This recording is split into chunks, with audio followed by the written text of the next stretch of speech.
కారుణ్య సమూహపు స్వాధ్యాయానికి స్వాగతం my dear friends. ప్రతిరోజు స్వాధ్యాయంలో భాగంగా మన కారుణ్య సమూహం నుంచి సద్గురు తపస్వీజీ మహారాజ్ జీవిత చరిత్ర మనము 5వ భాగంలోకి ప్రవేశించాము. మరి ప్రారంభించుకునే ముందు మరొక్కసారి గురువులందరికీ విశ్వానికి మన యొక్క ఆత్మ ప్రణామం తెలియచేసుకుంటూ, మరి ఈ యొక్క జ్ఞానం మనందరి అణువణువులో నింపుకునేటువంటి శక్తి మనందరికీ ఇవ్వవలసిందిగా కోరుకుంటూ ప్రారంభించుకుందాం. మరి నిన్నటి రోజున మరి కామాక్షి అమ్మవారి దర్శనం, అలాగే కాఠ్మండు ప్రయాణము ఎలా జరిగింది, మరి ఆ కాఠ్మండు ప్రయాణంలో ఏమేమి జరిగాయి అనే విషయాలు తెలుసుకున్నాం. మరి ఆ వయసులో మరి విష్ణుదాస్ గారు మరి శిష్యుడు ఏమాత్రము కూడా శిష్యుడు మరి తిరిగి గంగోత్రి వెళ్దాము అని అన్నా కూడా పర్వాలేదు నాయన, నువ్వు వెళ్ళు, నేను అక్కడి నుంచి మరి కాఠ్మండు నుంచి నేను పరశురామ గుండం వెళ్ళాలని నా లోపల నుంచి అంతరాత్మ చెప్తున్నట్టుగా నేను అటు వెళ్తాను, నువ్వు వెళ్ళినాయనని మరి శిష్యుడిని పంపించేసి మరి ఆ ఆ వయసులో మరి శరీరము ఏమాత్రము సహకరించినటువంటి ఆ వయసులో కూడా మరి అక్కడి నుంచి కాఠ్మండు నుంచి పరశురామ గుండం వెళ్ళడానికి కాలినడకన ఏమాత్రం ఒక అడ్రస్ లేదు, ఏమీ లేదు. కేవలం లోపల నుంచి తన అంతరాత్మ నుంచి వచ్చేటువంటి ప్రబోధాల ద్వారానే మరి బయలుదేరే మధ్యలో మరి ఆ మరి పులి గాండ్రింపులు విన్నా కూడా ఏ మాత్రము తొనకకుండా, అలాగే మనుషులను తినేటువంటి నరరూప మాంసభక్షకులు కనిపించిన ఏ మాత్రము బెదరకుండా తొనగకుండా మరి వాళ్ళందరి నుంచి అక్కడ కూడా వెళ్ళి ధ్యాన స్థితిలో ఉండి వాళ్ళ చేతే మళ్ళా అక్కడి నుంచి మరి విడుదలయ్యి తిరిగి మళ్ళా వెళ్తూ ఉంటే మరి తన అంతరాత్మ చెప్తుంది పైన గుడి ఉంది, టెంపుల్ కి వెళ్ళమని. మరి అలాగే టెంపుల్ కి వెళ్ళినప్పుడు సాక్షాత్తు అమ్మవారే మరి ఒకానొక అందమైన అమ్మాయి రూపంలో వచ్చి మరి నీ దగ్గర ఉంగరము ఆ సన్యాసి దీక్ష తీసుకునేటువంటి టైంలో ఆ ఉంగరము దాచుకున్నారు, ఎప్పటికన్నా అవసరం వస్తుంది అని. కానీ ఈయన యొక్క భగవంతుని యొక్క స్మరణలో పూర్తిగా ఆ ఉంగరం గురించే మర్చిపోయారు.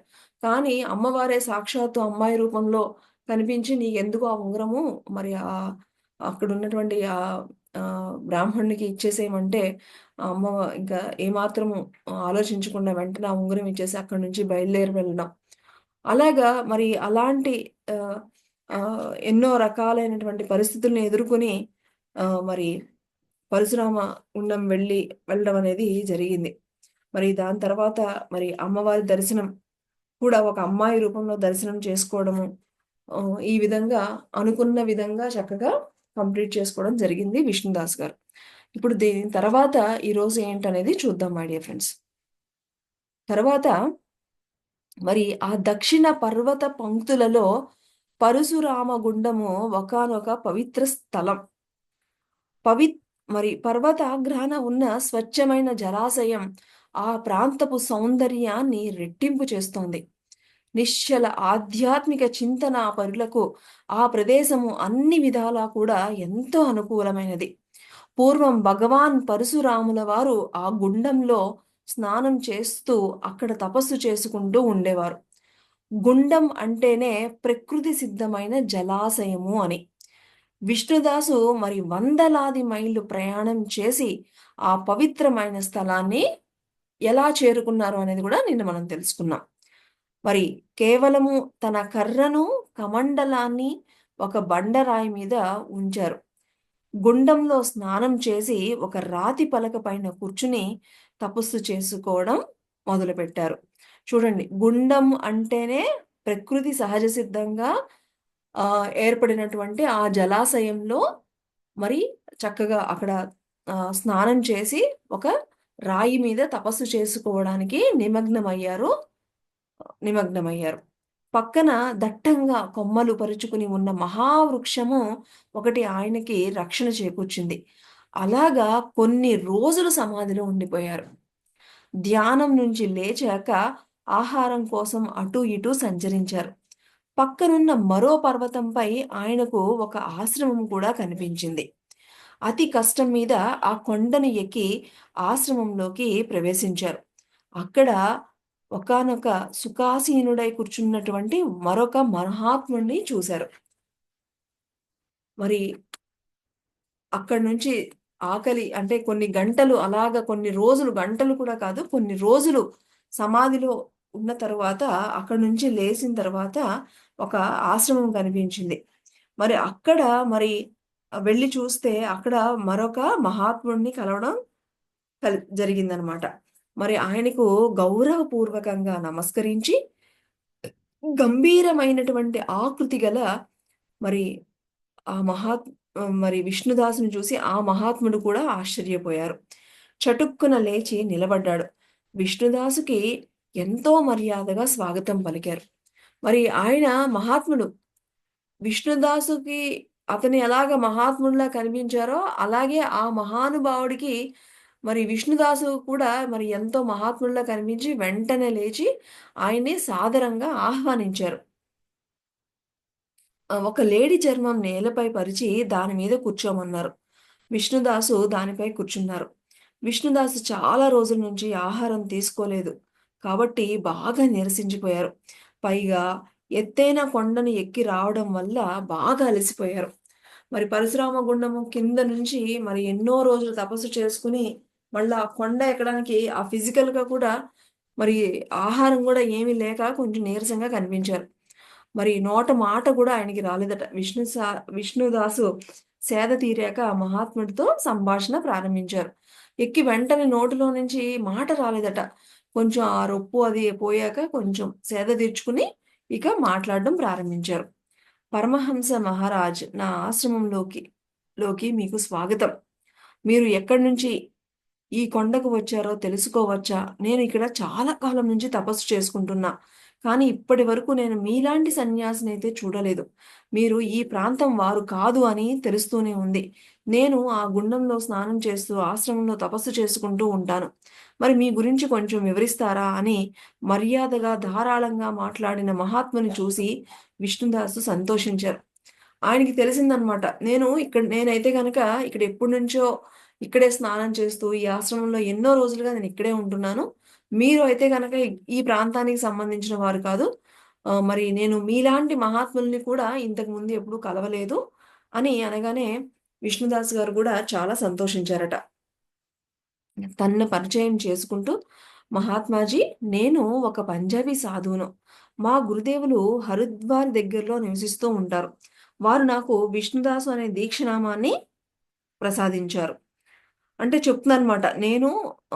ఈయన ఫస్ట్ పటియాలా గదా! పంజాబీలో ఒకానొక రాజకుమారుడు ఈయన యాక్చువల్‌గా కృష్ణదాసు అనేటువంటి ఈయన, ఆయనకి హరిద్వార్‌లో ఆయనకి ఒక గురువుగారు తారసపడి, ఆయనకి అన్ని విద్యలు నేర్పించి, ఆ కృష్ణ సింగ్ అనేటువంటి ఆ రాజవంశీకుల నేమ్ నుంచి ఈయనకి విష్ణుదాసు అని పేరు గూడా నాకు ఇవ్వడం జరిగిందని, ఆ కొత్తగా కలిసినటువంటి మహాత్ములకి చెప్తున్నారనమాట. నా ఇచ్ఛను అనుసరించి ఈ శరీరాన్ని తృ నేను త్యజించగలను. నా ఆఖరి రోజులు ఈ పవిత్రమైన స్థలంలో గడిపి, నా మనస్సుకు తోచినప్పుడు ఈ దేహాన్ని విడిచిపెడదామని నేను ఈ స్థలానికి వచ్చాను. ఈ దేహము ఇక ముసలిదైపోయింది. దాని బలం క్షీణించిపోతోంది. నా కంటి చూపు కూడా తగ్గిపోయింది అని సమాధానం చెప్పారు విష్ణుదాసు. ఇంకా చెప్తుందనమాట. ఇలాగా ఆయన గురించి ఇలాగ దీక్ష తీసుకున్న తర్వాత ఇలా కృష్ణసింగ్ నుంచి విష్ణుదాస్ కింద మారింది. ఇప్పుడు నా శరీరము చాలా ముసలిదైపోయింది. నేను ఏ క్షణంలో కావాలంటే ఆ క్షణంలోనే ఈ భౌతిక శరీరాన్ని విడిచేటువంటి శక్తి గూడా నాకు ఉంది. చూడండి మహానుభావులకి వాళ్ళనుకుంటే ఆ క్షణంలోనే ఆ భౌతిక దేహాన్ని త్యజించగలరనమాట. సో, ఇక చివరి రోజుల్లో ఇక్కడ కొంచెం ప్రశాంతంగా ఉందామని ఇక్కడికి వచ్చాను. నా కంటి చూపు కూడా చాలా మందగించింది అని చెప్పారు విష్ణుదాసు. విష్ణుదాసు మాటలు విన్న మహాత్ముడు కొంచెం సేపు ఆలోచించి, పరమహంసజీ నిజమే మీ శరీరము శిథిలమైపోయింది. అయితే మీకు నేను సేవ చేస్తాను. మీ జీర్ణదేహాన్ని తిరిగి శక్తివంతం చేస్తాను. నాకు కాయకల్ప చికిత్స తెలుసు. నేను ఔషధం తయారు చేసి మీకు ఇస్తాను. నేను చెప్పినట్లు చేస్తే మీరు తిరిగి శక్తిని, పునర్జీవాన్ని తప్పకుండా పొందుతారు. వేరొక మహాత్ముడు నాకు ఈ రహస్యాన్ని ఉపదేశించారు. ఎప్పుడైతే మరి విష్ణుదాసు గారు ఇలాగా నాకు కంటి చూపు కూడా కనిపించడం లేదు. ఈ దేహము బాగా వృద్ధ దేహం అయిపోయింది. నేను విడవాలనుకుంటున్నాను కొన్ని రోజుల తర్వాత అని చెప్పగానే ఆయన ఆ మహాత్ముని చెప్తున్నాడనమాట. మీరు నాకు కాయకల్ప చికిత్స తెలుసు. నేను నేను చెప్పినట్లు గనక మీరు చేస్తే గనక మీ దేహానికి ఒక కొత్త తేజస్సు, శక్తి వస్తుంది అని నాకు ఈ కాయకల్ప చికిత్స అనేది ఒకానొక మహానుభావులు నేర్పించారు అని, ఉపదేశించారు అని చెప్తుందనమాట. ఆయన నేను మీకు ఆ సేవ కూడా చేస్తాను అని చెప్పారు. ఆయన కాయకల్ప చికిత్స విధానాన్ని మరి సమగ్రంగా బోధించారు. ఆ కాయకల్ప చికిత్సను పొందడానికి మీరే తగిన వ్యక్తి అని నేను భావిస్తున్నాను. అంటే ఇలాంటి అద్భుతమైనటువంటి చికిత్సలు అందరికీ చేయరు మై డియర్ ఫ్రెండ్స్. ఒకానొక దుర్మార్గుడికి చేశారనుకోండి, ఏమవుతుంది? వాడు ఇంకొంచెం నాశనం చేస్తూ ఉంటాడు. అందుకని ఈయన చెప్తున్నారు, ఆ కాయకల్ప చికిత్స తీసుకోవడానికి మీరు సరి అయినటువంటి వ్యక్తి అని నేను భావిస్తున్నాను. ఆ! మీరు గనక అనుమతిస్తే మీకు చికిత్స చేసి మీ దేహాన్ని నేను దృఢంగా తయారు చేస్తాను. నా మాట నమ్మండి అని ఆ మహాత్ముల వారు చెప్పారనమాట. మహాత్ముని ప్రతిపాదనకు ఆశ్చర్యపోయాడు విష్ణుదాసు. మీ కాయకల్ప చికిత్స ప్రయోగానికి నా శిథిల దేహం ఉపయోగపడ్డం ఈశ్వర సంకల్పం అయితే గనక మీ ఇష్ట ప్రకారము ఈ దేహాన్ని ఉపయోగించుకోవచ్చు అని సమాధానం చెప్పారు. మీరు ఇదే భగవంతుని యొక్క ఇచ్చ అనుకుంటే గనక ఈ దేహముని మీరు మీ యొక్క చికిత్సకి మనము ఉపయోగించుకోవచ్చు అని చెప్పారు. విష్ణుదాస్ ఆ మాటలకు మహాత్ముడు సంతోషించి, పరమహంస మహారాజ్ మీ కాయకల్ప చికిత్స కోసము వేరే కుటీరాన్ని నిర్మిస్తాను. అందులో వరిగడ్డితో ఒక పడకను కూడా ఏర్పాటు చేస్తాను. దానిపై ఆందోళన లేకుండా మీరు పడుకోవాలి. రోజుకి ఒక్క మోతాదు చొప్పున మీకు ఔషధాన్ని ఇస్తూ ఉంటాను. అందుకు అనుపానంగా ఆవు పాలను ఇస్తూ ఉంటాను. అన్ని ఏర్పాట్లు నేనే చేస్తాను. మీరు చేయవలసిందల్లా 3 నెలల పాటు ఆ గడ్డి పరుపుపై పడుకోవడమే. నేను ఇచ్చే ఔషధము, పాలు సేవించడం. ఇది మీరు ఈ విధంగా నేను మీకు ఔషధము, దానితో పాటు పాలు ఇచ్చి మీకొక సెపరేట్‌గా ఒక కుటీరాన్ని కూడా ఏర్పరిచి ఇస్తాను. అందులో ఆ గడ్డి పైన మీరు చేయవలసిందేంటంటే 3 నెలలు ఈ ఔషధము, పాలు తీసుకొని ఆ గడ్డి మీద మీరు పడుకోవాలి. ఇదే మీరు చేయవలసింది. అవన్నీ నేనే చూసుకుంటాను అని చక్కగా చెప్పారనమాట. మహాత్ముడు విష్ణుదాసు కొంతకాలం కుటీరంలో ప్రశాంతంగా నివసించారు. ఈలోగా మహాత్ముడు విష్ణుదాసు కాయకల్ప చికిత్స కోసము ఒక వర్ణ కుటీరాన్ని నిర్మించారు. అందులో వరిగడ్డితో ఒక పరుపుని ఏర్పాటు చేశారు. సమీప ప్రాంతంలో ఉన్న గ్రామస్తులతో నుంచి పరిచయం ఉన్న ఆ మహాత్ముడు అక్కడ నుంచి రోజు పాలు సరఫరా అయ్యే విధంగా ఆ మహాత్ముడే ఏర్పాటు కూడా చేసుకున్నారు. ఔషధాన్ని తయారు చేసి ఒక పాత్రలో భద్రపరిచారు. అనేక సార్లు విష్ణుదాసు వాటిని పరీక్షించారు. నాడీ పరీక్ష ద్వారా వ్యాధిని కనుగొనే రహస్యాన్ని విష్ణుదాస్‌కు బోధించాడు. కావలసిన ఏర్పాట్లన్నీ తృప్తిగా జరిగాక విష్ణుదాసు నూతన కుటీరంలోకి ప్రవేశించారు. చికిత్స ఫలితం గురించి ఏ మాత్రము పట్టించుకోకుండా గడ్డి పరుపుపై ప్రశాంతంగా పడుకున్నారు. కాయకల్ప చికిత్స ప్రారంభించక ముందు విష్ణుదాసు స్థితి ఇలా ఉంది. వయసును బట్టి చూస్తే ఆయనకు 100 ఏళ్ళు. 100 ఏళ్ల వృద్ధులు. పాటియాలాను విడిచిపెట్టి ఎన్ని సంవత్సరాలయిందో కూడా సుదీర్ఘ కాలము ధ్యాన సమాధిలో గడిపే కాలజ్ఞానాన్ని మర్చిపోయిన విష్ణుదాసుకు తెలియకుండా పోయింది. ఆయనకి 100 సంవత్సరాలు పైనే ఉండొచ్చు. అయితే ఆయన యొక్క ఊరైనటువంటి ఆ పాటియాల నుంచి అసలు వదిలిపెట్టి అప్పటినుంచి అటు ఇటు తిరుగుతూ ఆ ధ్యాన సమాధిలో ఉంటూ అసలు విష్ణుదాస్‌కి ఆ కాలమే తెలియకుండా పోయింది. హరిద్వార్‌లో స్థిరపడిన తరువాత సుమారు 40 సంవత్సరాలకు జరిగిన సంఘటన ఇది. వృద్ధాప్యము వల్ల సహజంగా ఇంద్రియ పటుత్వము తగ్గిపోయింది. అంతేకాక హిమాలయాలలోని ఆ చలుగాలులు, మరి సుదీర్ఘమైనటువంటి ప్రయాణాలు, పాదయాత్రలు, ఇంకా ఉపవాసాలు ఇవన్నీ కలిసి మరి అతని యొక్క శరీరము మరింత వృద్ధాప్యాన్ని తెలియచేస్తోంది. చెవుడు వచ్చింది, దృష్టి సన్నగిల్లింది. కొన్ని సంవత్సరాలుగా ఆకాశంలోని నక్షత్రాలు కూడా కనిపించడం లేదు. అతని పొడవైన శరీరము నడుము వరకు వంగి గూని కూడా వచ్చేసింది.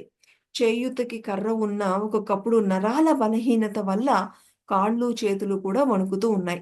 అలాంటి దేహస్థితి ఆయనది. పరశురామగుండం చేరుకోవడం ఆశ్చర్యకరమైన విషయమే.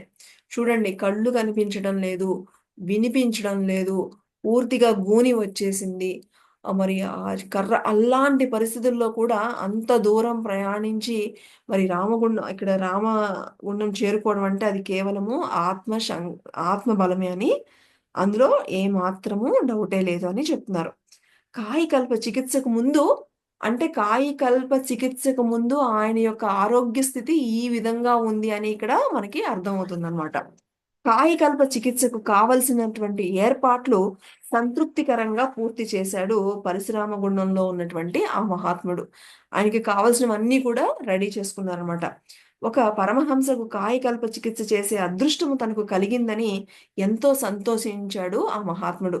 విష్ణుదాసు ఎప్పుడూ పరమహంస మహారాజ్ అని సంబోధించేవాడు. అంటే విష్ణుదాసుని ఈయన అలా పిలిచేవారనమాట. ఈ యొక్క పరశురామ గుండం దగ్గర కనిపించినటువంటి ఈ మహాత్ముడు పరమహంస అని ఈయన పిలుచుకునేవారనమాట అలాగా. చికిత్స ప్రారంభించే రోజు ఉదయము విష్ణుదాస్‌తో పరమహంస మహారాజ్, ఈ రోజు నుంచి మీకు ఔషధాన్ని ఇవ్వడం నేను ప్రారంభిస్తున్నాను. మీ అభివృద్ధిని గమనిస్తూ ఏ రోజు వివరాలు ఆ రోజు నాకు హిందీలో ఒక పుస్తకంలో వ్రాస్తూ ఉంటాను. చికిత్స అయ్యాక దాన్ని మీరు చదవచ్చు. చికిత్స ప్రారంభించడానికి అనుమతిస్తారా అని ఆ మహాత్ములు మన విష్ణుదాస్ గారిని అడిగారనమాట. అప్పుడు మీ ఇష్టం అని జవాబు ఇచ్చాడు విష్ణుదాస్. మహాత్ములు ఇచ్చిన ఔషధపు మొదటి మోతాదు వైద్యో నారాయణో హరి అంటూ సేవించాడు. వెంటనే మహాత్ముడు ఇచ్చిన పాలు కూడా తాగాడు. నిశ్చితంగా గడ్డి పరుపు మీద పడుకున్నాడు.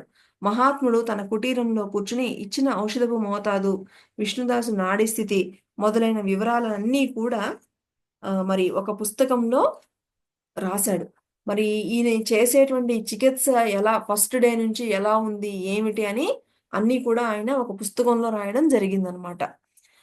విష్ణుదాస్ చక్కగా ఔషధము, పాలు తీసుకుని హాయిగా చక్కగా ఏ చింత లేకుండా చక్కగా విశ్రమించారు. ఇలాగ 5 రోజుల పాటు చికిత్స కొనసాగింది. మొదటి 5 రోజులు విష్ణుదాసు చాలా తెలివిగానే ఉన్నారు. కానీ మహాత్ముని ఆదేశం ప్రకారము ఆయన పడక నుంచి లేవడం కానీ, బయటకు వెళ్ళడం కానీ చెయ్యలేదు. ఒక మందపాటి మల విసర్జన పాత్రను తయారు చేసి విష్ణుదాస్ కుటీరంలో ఉంచారు మహాత్ముడు. విష్ణుదాసు తన లఘు గురు శంకలను అందులోనే తీర్చుకోవాలి. అంటే ఇంకా బయటికి ఎక్కడికి వెళ్లకుండా మొత్తం అన్ని ఏ టు జెడ్ అన్ని కూడా ఆ కుటీరంలోనే అనమాట. మరి వాటినే అన్ని కూడా ఆ యొక్క సేవలు కూడా అన్ని కూడా ఆయనే చేసేవారనమాట. ఇక 6వ రోజు ఉదయం మహాత్ముడు ఔషధం పాలతో విష్ణుదాసు కుటీరంలో ప్రవేశించి ఆయన నాడి మిగిలిన పరిస్థితి పరీక్షించారు. విష్ణుదాసు కొద్దిగా మత్తుగా ఉండడం గమనించారు. విష్ణుదాస్ కూడా తనకి కొంచెం మత్తుగా ఉంటోందని చెప్పడం జరిగింది. ఈ లక్షణాలన్నీ మహాత్ముడు పుస్తకంలో రాశాడు. మహాత్ముడు ముందు పాలు విష్ణుదాస్‌కి ఇచ్చాడు. ముందు పనిచేయడం ఇంకా 5 రోజులైపోయింది, 6 రోజులైపోయింది. ఇక మందు అనేది పనిచేయడం అనేది ఇప్పుడు స్టార్ట్ అయిందనమాట. ఆ అపస్మారక స్థితి కొన్ని రోజులు ఉంటుందని ముందే ఆ మహాత్ముడు విష్ణుదాస్‌కి చెప్పడం జరిగింది. అలా 6వ రోజు సాయంత్రానికి సన్యాసికి పూర్తిగా స్పృహ తప్పిపోయింది. అయితే మహాత్ముడు ఆయన దగ్గరే కూర్చుని నాడిని పరీక్షిస్తూ ఎప్పటికప్పుడు పుస్తకంలో రాసేవారు. మహాత్ముడు కేవలం వైద్యుడు మాత్రమే కాదు, రోగి సంరక్షణ పరిచారకుడు కూడా. ఈ విధంగా మహాత్ముడు సన్యాసిని జాగ్రత్తగా అతను కేవలం మందు ఇవ్వడమే కాదు, ఈ విష్ణుదాస్‌కి కావాల్సినటువంటి అన్ని సేవలు కూడా ఈయనే చేసేవారనమాట. ప్రతి నిమిషము కూడా కనిపెట్టుకుని ఉండేవారనమాట. ఇలాగా 22వ రోజు ఉదయానికి సన్యాసికి పూర్తిగా స్పృహ వచ్చింది. ఇలాగ ఎప్పుడట 22వ రోజు ఉదయానికి అప్పుడు ఇక మళ్ళా స్పృహలోకి రావడం వచ్చి జరిగిందనమాట. ఇంతకు ముందు కంటే కంటి చూపు ఇప్పుడు మెరుగయిందని చెప్పేసి విష్ణుదాసు గమనించారు. కొత్త పళ్ళు మొలిచినట్లు, అవయవాలు సులభంగా వంగుతున్నట్లు, గడ్డము, జుట్టు అన్నీ గూడా చూడండి, జుట్టు కూడా నల్లబడుతున్నట్లు కూడా గమనించారట. అంటే చూడండి అంటే ఈ కాయకల్ప చికిత్స ద్వారా ఆయనకి మార్పులు ఎప్పటి నుంచి 22వ తేదీ నుంచి 22వ రోజు నుంచి ఆయనకి కళ్ళు బాగా కనిపించడము, పొళ్ళు దృఢంగా స్ట్రాంగ్‌గా అవ్వడము, అలాగే అదంతా కూడా తెల్ల జుట్టు కూడా నల్లగా అయిపోవడము, ఇవన్నీ గూడా గమనించారనమాట. మహాత్ముడు జై సీతారాం అంటూ కుటీరంలోకి ప్రవేశించి సన్యాసి ఉత్సాహ స్థితిని అతనిలో కనిపిస్తున్న అభివృద్ధిని గమనించి ఆనందించారు. మరి ఆ వైద్యం చేసేటువంటి అతనికి, ఆ మహాత్మునికి ఇవన్నీ కూడా చాలా పాజిటివ్ రియాక్షన్స్ అన్నమాట. పాజిటివ్ ఇవన్నీ చూసి చాలా ఆ సత్ఫలితాలు, ఔషధం చక్కటి ఫలితాలను ఇచ్చినందుకు చాలా సంతోషించారు. సన్యాసితో పరమహంస మహారాజు ఔషధం చాలా బాగా పనిచేస్తుంది. మరో 68 రోజులు అలాగే పక్క మీద పడుకుని ఉండండి. నేను మిగిలిన రోజులు చికిత్సను కొనసాగిస్తాను. చికిత్స కాలం పూర్తయ్యాక యవ్వనంలో మీకు ఉన్న బలాన్ని మీరు తిరిగి పొందుతారు. సందేహం లేదు. ఈ వాస్తవాన్ని మీరే తెలుసుకుంటారు. మరి 22 రోజులకే ఇంత మార్పొచ్చింది. ఇంకా ఆయన ఎన్ని నెలలని ఆయన 3 నెలలని చెప్పారు మొత్తం. ఇంకా మీకు మిగతా రోజులు కూడా ఇవన్నీ చేస్తే గనక ఇంక మీరు మీ మీ యొక్క యవ్వనంలో ఉన్నప్పుడు ఎలాంటి మీరు ఉన్నారో అలాంటి స్థితి మీకొచ్చేస్తుంది అని చెప్పారనమాట మహాత్మ. మహాత్ముని ఆదేశానుసారం చికిత్స పూర్తయ్యే వరకు పడుకునే ఉన్నారు సన్యాసి. అలా 90 రోజులు చికిత్స సక్రమంగా కొనసాగింది. 91వ రోజు ఉదయాన్నే జై సీతారాం అంటూ ఆ మహాత్ముడు విష్ణుదాస్ కుటీరంలో ప్రవేశించి విష్ణుదాస్ శరీరంలోనూ రూపంలోనూ వచ్చిన కొత్త మార్పును గమనించారు. అతని ఆనందానికి అంతులేదు. పరమహంస వరేణ్య, మీరు ఇక లేవవచ్చు. లేచి వెళ్ళి పరశురామగుండంలో స్నానం చేసి రండి అని ఉరకలు వేస్తున్న ఉత్సాహంతో అన్నారు ఆ మహాత్ములు వారు. మహారాజు చికిత్స అద్భుతంగా ఫలించింది. మీరు స్నానం చేసి వచ్చేంత వరకు నేను ఇక్కడే వేచి ఉంటాను. ఆ తరువాత మీకు వెచ్చటి పాలు ఇస్తాను అని, ఇక 90 రోజులు అయిపోయింది, మీరు ఒకసారి స్నానం చేసి రండి, వచ్చిన తర్వాత మీకు చక్కటి వేడి వేడి పాలు ఇస్తాను అని ఆ సన్యాసితో చెప్పారు. 20 సంవత్సరాల యువకుని చురుకుదనంతో గడ్డిపరుపుపై నుంచి లేచారు విష్ణుదాసు. అతని అవయవాలు, కండరాలు దృఢంగా ఉన్నాయి. ఇంతకు ముందు ఉన్న గూనైతే పూర్తిగా పోయింది. నిటారుగా నిలబడ్డాడు. నోట్లో కొత్త పళ్ళు వచ్చేశాయి. కళ్ళు స్పష్టంగా కనిపిస్తున్నాయి. ఆయన జుట్టు, గడ్డము అన్నీ కూడా నల్లబడిపోయాయి. శరీరము ఎంతో కాంతివంతంగా గులాబీ రేకుల్లాగా మెలమెలా మెరిసిపోతుంది. కంఠధ్వని కంచుగంట మ్రోగినట్లు ఉంది. 100 ఏళ్ల వృద్ధునికి ఉండవలసిన వృద్ధాప్యపు లక్షణాలు ఏమీ కూడా ఇప్పుడు ఆయనలో లేవు. సన్యాసితో పోల్చి చూస్తే పరశురామగుండం మహాత్ముడే ముసలివాడిలా కనిపిస్తున్నాడు. ఆపాదమస్తకం చూడండి. ఇంత 90 రోజులు అయిపోయిన తరువాత ఈ 100 ఏళ్ల వృద్ధ సన్యాసి చూస్తే ఆయన ఎలా ఉన్నారంటే, ఈయనకి ఎవరైతే ఈ యొక్క ఔషధాలు ఇవన్నీ ఇచ్చి చేసినటువంటి మహాత్ముల కంటే కూడా ఈయన ఎంతో అందంగా, ఉత్సాహంగా, యవ్వనంతో ఉన్నారట. ఆపాదమస్తకము తనను తాను తడుముకుని తనలో వచ్చిన మార్పుని గమనించి ఎంతో తబ్బిబ్బైపోయారు ఈ యొక్క విష్ణుదాసు. జై సీతారాం అని ఉచ్చరిస్తూ తాను నివసిస్తున్న కొండ దిగి పక్కనే ఉన్న పర్వతంపై గల పరశురామగుండంలో స్నానం చేసి వచ్చాడు. మహాత్ముడు ఇచ్చిన పాలు తాగాడు. మహాత్ముడు సన్యాసితో, పరమహంస మహారాజ్, మీకు సేవ చేసే మహాభాగ్యాన్ని పరమాత్ముడు నాకు కలిగించాడు. మళ్ళా యవ్వనాన్ని పొందే మహాద్భుత కాయకల్ప చికిత్స అర్హుడైన యోగి పుంగవునికి చేసి విజయం సాధించినందుకు నేను కూడా ఎంతో సంతోషిస్తున్నాను అని చెప్పారనమాట. ఇంకా ఈయనకి కూడా ఆనందం. ఇలాంటి అద్భుతమైన చికిత్స మరి ఇలాంటి మహానుభావులకి చేయడం అనేది నాకు కూడా చాలా అదృష్టము అని ఈయన కూడా చాలా చాలా హ్యాపీ ఫీల్ అయ్యారనమాట. అప్పుడు సన్యాసి మహాత్మా, ఇదంతా మీరు నాపై చూపించిన కృప, భగవంతుని యొక్క కరుణ అని సమాధానం చెప్పారు. ఆ విధంగా ఇద్దరు పరస్పర గౌరవాన్ని వ్యక్తం చేసుకున్నారు. ఇలాగ ఇద్దరు మహాత్ములే. ఇలాగా ఇద్దరు కూడా ఒకళ్ళనొకళ్ళు చక్కగా ఒకరి పట్ల ఒకళ్ళు ఎంతో గౌరవాన్ని వ్యక్తపరుచుకున్నారు. కొన్ని వారాలు ఎవరి ఆశ్రమంలో వారు తపస్సు చేసుకుంటూ నివసించారు. రోజు రోజుకు సన్యాసి బలం పెరుగుతూ వచ్చింది. మహాత్ముడు తాను పుస్తకంలో రాసిన వివరాలు సన్యాసికి చదివి వినిపించడమే కాకుండా కాయకల్ప చికిత్స విధానమంతా కూడా సమగ్రంగా బోధించాడు. చికిత్సకు కావలసినటువంటి మూలికలు, వాటితో ఔషధం తయారు చేసే విధానాన్ని కూడా పూర్తిగా తెలియచేశాడు. అలా ఆ విద్య అనుకోకుండా మహాత్ముని నుంచి సన్యాసికి సంప్రాప్తించింది. ఇప్పుడు ఈయన ఆయన చేయడం ఆయన ఆయన మీద ఆ కాయకల్ప చికిత్స ప్రయోగించడం జరిగింది. ఆయన సక్సెస్ అయ్యారు. అలాగే అది ఎలాగ చేయాలి, ఏ ఏ ఔషధాలు అనే ఆ విద్య అంతా కూడా ఈ యొక్క మహాత్ముని నుంచి మరి విష్ణుదాసు మొత్తం కూడా నేర్చుకున్నారు. మానవ రుగ్మతలను నివారించే ఔషధ మూలికాది యోగాలన్నీ పూర్తిగా సన్యాసికి బోధించాడు ఆ మహాత్ముడు. ఆ విధంగా ఆయుర్వేద విద్య అంతా కూడా మహాత్ముని దగ్గర నేర్చుకున్నాడు విష్ణుదాస్. ఇలాగా మరి ఆత్మజ్ఞానమే కాకుండా ఈ యొక్క ఆయుర్వేద విద్య అంతా కూడా నేర్చుకోవడం జరిగిందనమాట. మహాత్ముని సన్నిధిలో సన్యాసి కాలం సంతోషంగా సాగుతోంది. ఒకరోజు సన్యాసి, మహాత్మా, నా శిథిల దేహాన్ని యోగ ప్రక్రియ ద్వారా వదిలివేయడానికే నేను ఇక్కడికి వచ్చాను. కానీ నా అదృష్టం ఫలించింది. మీ దర్శన భాగ్యం లభించింది. మీ మీ యొక్క అమృత హస్తాల ద్వారా తిరిగి తపస్సు చేసుకోవడానికి వీలుగా నాకు పునరుజ్జీవనం కలిగింది. నా దేహానికి మంచి బలం వచ్చింది. నా శేష జీవితాన్ని తపస్సు చేసుకోవడానికి వినియోగించుకోవాలి అనేదే నా కోరిక. కాబట్టి దయవుంచి నాకు సెలవు ఇప్పించండి అని ఇక అక్కడి నుంచి మహాత్మునికి చెప్పడం జరిగింది. అప్పుడు మహాత్ముడు, పరమహంస మహారాజ్, మీరు తిరిగి తపస్సు చేసుకోవడానికి వీలుగా కాయకల్ప చికిత్స మీకు శరీర దారుఢ్యాన్ని ప్రసాదించేందుకు నేను ఎంతో ఆనందిస్తున్నాను. మీరు ఎక్కడికైనా వెళ్ళవచ్చు. కానీ వెళ్లే ముందు మీరు నాకు ఇవ్వవలసిన గురుదక్షిణ ఇచ్చి మరీ వెళ్ళండి అని అన్నారు. గురుదక్షిణ ఎలా ఇవ్వాలా అని విష్ణుదాస్ ఆలోచిస్తూ ఉండగా, పరమహంస మహారాజ్, మరేమీ లేదు.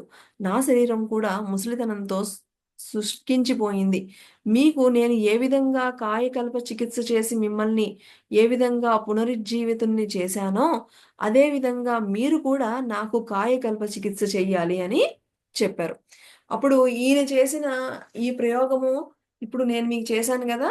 మీరు వెళ్ళే ముందు నా గురుదక్షిణ ఏంటంటే, ఇదంతా కూడా మళ్ళా మీరు నాకు ప్రయోగించాలి, నాకు ఇవ్వాలి ఆ చికిత్స అని అడగడం జరిగింది. చికిత్స చేసే విధానం అంతా మీరు నేర్చుకున్నారు. నేను పుస్తకంలో కూడా రాసిన సూచనల ప్రకారము మీరు నాకు మందు ఇస్తూ ఉండాలి. మనమిద్దరం కలిసి ఔషధాన్ని తయారు చేద్దాం. నేను పుస్తకంలో రాసిన సూచనల ప్రకారము నేను కూడా గడ్డి పరుపుపై పడుకుంటాను. నేను మీకు ఎలా చికిత్స చేశానో మీరు కూడా నాకు అలాగే చికిత్సను చేయాలి. చికిత్సా కాలంలో మీరు గమనించే విషయాలను పుస్తకంలో ఎప్పటికప్పుడు మీరు కూడా రాస్తూ ఉండాలి. చికిత్సా కాలం పూర్తయిన తరువాత నేను అది చదువుతాను. ఇదే మీరు నాకు ఇవ్వవలసిన గురుదక్షిణ. మీరు ఈ కార్యం నెరవేర్చాక ఇద్దరం కలిసి తపస్సు చేసుకుందాం. నేను కూడా నా శేష జీవితాన్ని మీ దృష్టాంతాన్ని అనుసరించి తపస్సు చేసుకోవడానికి వినియోగించుకుంటాను అని చెప్పాడు. నేను ఎలాగైతే మీకు సేవ చేసి ప్రతిసారి కూడా ఏ విధంగా మీ యొక్క బాడీ అది ఎలా రియాక్ట్ అవుతుంది, ఏమిటి, ఎలాగైతే నేను ఈ పుస్తకంలో రాస్తూ ఉన్నానో అలాగా మీరు మీరు కూడా నేను కూడా ముసలివాడే, నా శరీరం కూడా వృద్ధ శరీరం అయిపోతోంది. కాబట్టి మీరు కూడా నాకు కొంచెం అది చేస్తే గనక మన ఇద్దరం కూడా చక్కగా తపస్సు చేసుకోవడానికి వినియోగించుకుందాం ఈ దేహాన్ని అని చెప్పడం జరిగిందనమాట. మహాత్ముడు కోరిన దానికి ఎంతో సంతోషించి, మహాత్మా, మీ ఆజ్ఞ ప్రకారము మీకు సేవ చేసే కాయకల్ప చికిత్స చేసి ఆ విధంగా మీకు గురుదక్షిణ సమర్పించుకుంటాను అని సమాధానం ఇచ్చాడు సన్యాసి. ఇద్దరు కలిసి చికిత్సకు కావలసినటువంటి మూలికలను సేకరించి అనతి కాలంలోనే ఔషధాన్ని తయారు చేశారు. ఒక శుభదినాన నిర్ణీత సమయంలో మహాత్ముడు గడ్డి పరుపుపై పడుకున్నాడు. మహాత్ముడు సన్యాసికి ఏ విధంగా చికిత్స చేశాడో అదే విధంగా తూచా తప్పకుండా సన్యాసికి కూడా మహాత్మునికి 90 రోజులు చికిత్స చేయడం జరిగింది. తాను చికిత్స చేసిన విధానం అంతా వివరంగా హిందీలో పుస్తకంలో రాశాడు. చికిత్స కాలం పూర్తయ్యేసరికి మహాత్మునిలో కూడా సన్యాసి వలె పునరుజ్జీవన లక్షణాలన్నీ కూడా కనిపించాయి. అందుకు సన్యాసి, మహాత్ముడు ఇద్దరూ కూడా ఎంతో సంతోషించారు. ఈయనకి ఎలా అయితే ఆయన సేవ చేశారో అలాగే ఈయన కూడా ఆ కాయకల్ప చికిత్స ఆయనకి చేయడం జరిగింది. ఆయన కూడా కొత్తగా యవ్వనంగా చక్కగా ఆ మార్పులన్నీ కూడా ఆయనలో కూడా కనిపించాయన్నమాట. ఈ విధంగా మహాత్మునికి గురుదక్షిణ సమర్పించాడు సన్యాసి. ఇంతలో వర్ష ఋతువు వచ్చింది.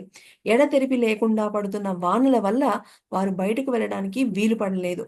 అలాగా 6 నెలల పాటు ఎవరి కుటీరంలో వారు విశ్రాంతి తీసుకున్నారు. ఈ విధంగా 90 రోజులు గడిచిన తర్వాత ఈలోపు వర్షాకాలం వచ్చింది. ఇక ఎక్కడికి వెళ్ళడానికి కుదరలేదు. 6 నెలలు అలాగే ఇద్దరు కూడా ఎవరి కుటీరంలో వాళ్ళు ఉండిపోయారనమాట. ఈలోపు వర్షాలు తగ్గాయి. సన్యాసి ప్రయాణానికి సన్నద్ధులయ్యారు. సన్యాసి పరశురామ గుండానికి వచ్చి ఈ విధంగా సంవత్సరం అయిపోయింది. ఈ కాలంలో వృద్ధ సన్యాసి యువకుడయ్యాడు. మహాత్ముడు కూడా యవ్వన బలంతో సంపన్నుడయ్యాడు. ఇద్దరు సుమారు 40 సంవత్సరాల నడి వయస్సు వారిలా కనిపిస్తున్నారు. ఇద్దరు కూడా 100కి దాటిన వాళ్లే. కానీ ఇప్పుడు ఎలా అయిపోయారట? అసలు 40 ఇయర్స్‌లో ఎలా ఉంటారో అలా ఉన్నారట. కాయకల్ప చికిత్స అంటే సప్తధాతువులను అంటే రస, రక్త, మాంస, మేద, అస్థి, మజ్జు, శుక్రములను దృఢపరుస్తుంది. వాజీకరణం కలుగజేస్తుంది. దేహాన్ని ఓజస్సులకు ప్రసాదిస్తుంది. ఇలాగా మరి ఇంద్రియ పటుత్వాన్ని కలిగిస్తుంది. వృద్ధాప్యాన్ని పోగొట్టి దీర్ఘాయువుని ఇస్తుంది. అలాగా త్రిదోషాలను కూడా సరిచేసేస్తుంది. కాయకల్ప చికిత్స అమృతమని మనకి ఇక్కడ చెప్తుందనమాట. ఈ కాయకల్ప చికిత్స అనేది ఒకానొక అద్భుతమైనటువంటి ఆయుర్వేద చికిత్సా విధానం అని మనకిక్కడ తెలుసుకోవడం జరిగింది మై డియర్ ఫ్రెండ్స్.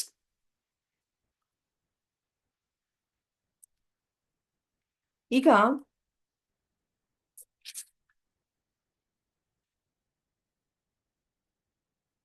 ఫ్రెండ్స్ ఈరోజు ఆహ్, ఈరోజు మనము కాయకల్ప చికిత్స గురించి మనం ఇక్కడ తెలుసుకున్నాం. ఈరోజు విష్ణుదాసు గారు ఆ 100 ఏళ్ల వయసులో పూర్తిగా ఆ దేహం పూర్తిగా క్షీణించినటువంటి వయసులో కూడా ఆయన కాఠ్మండు నుంచి పరశురామ గుండము కాలినడకన రావడం అనేది కేవలం అది ఆత్మశక్తికి నిదర్శనం. ఒక పక్క కళ్ళు కనిపించడం లేదు, చెవులు వినిపించడం లేదు. అయినా కూడా వచ్చారు అంటే గనక అది కేవలం ఆత్మశక్తితోనే ఆయన రావడం జరిగింది. అయితే మహానుభావులకి ఈ యొక్క విశ్వము గూడా ఎలా సహకరిస్తుంది అన్నదానికి ఇదే ఒక గొప్ప నిదర్శనం మై డియర్ ఫ్రెండ్స్. మరి ఆయన ప్రతీదీ ఈ యొక్క విష్ణుదాసు గారు ఆయన చేసిన ప్రతీదీ కూడా ఎలా చేశారు అంటే గనక, ఆయన లోపల నుంచి వచ్చినటువంటి ఆ అంతరాత్మ ప్రబోధాలకు అనుగుణంగానే ప్రతి అడుగు వేయడం జరిగింది.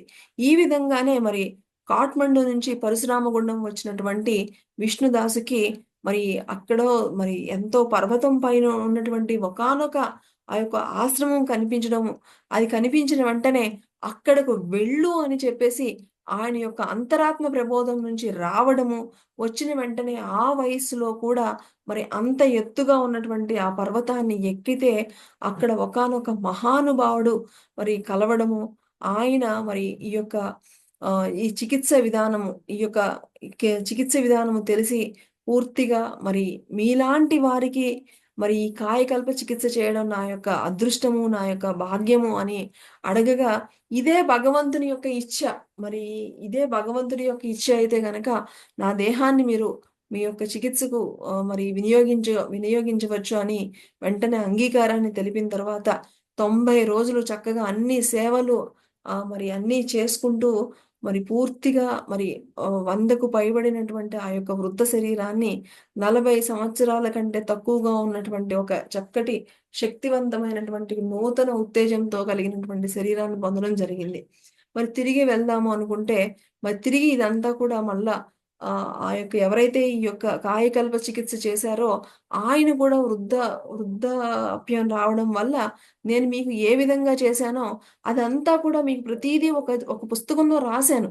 సో, ఈ పుస్తకాన్ని అనుసరించి మీరు గూడా మరి నాకు ఆ చికిత్స నా మీద నాకు చెయ్యండి అని, అదే మీరు నాకిచ్చే గురుదక్షిణ అని అడగడం ద్వారా ఆ యొక్క ఆయుర్వేద విద్య అంతా నేర్చుకుని చక్కగా ఆ యొక్క కాయకల్ప చికిత్స ఆ మహాత్ముని కూడా చేయడం ద్వారా ఆయన గూడా కొత్తగా ఉత్తేజం అది పొందడం, ఇద్దరు కూడా ఈ యొక్క చక్కటి శరీరాన్ని కేవలము సాధన కోసమే వినియోగించుకోవాలి అని నిర్ణయించుకోవడం అనేది జరిగింది మై డియర్ ఫ్రెండ్స్.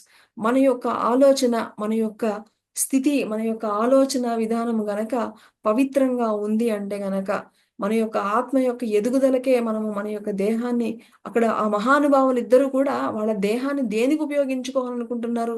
ఒకానొక చక్కటి సాధనకి ఉపయోగించుకోవాలనుకుంటున్నారు. అందుకనే ఆ విశ్వం కూడా ఇలాగ ఒకరికొకరికి చక్కగా సహాయం చేసుకునేటువంటి అవకాశాలని, అద్భుతమైనటువంటి పరిస్థితులని కూడా కల్పించడం జరిగింది.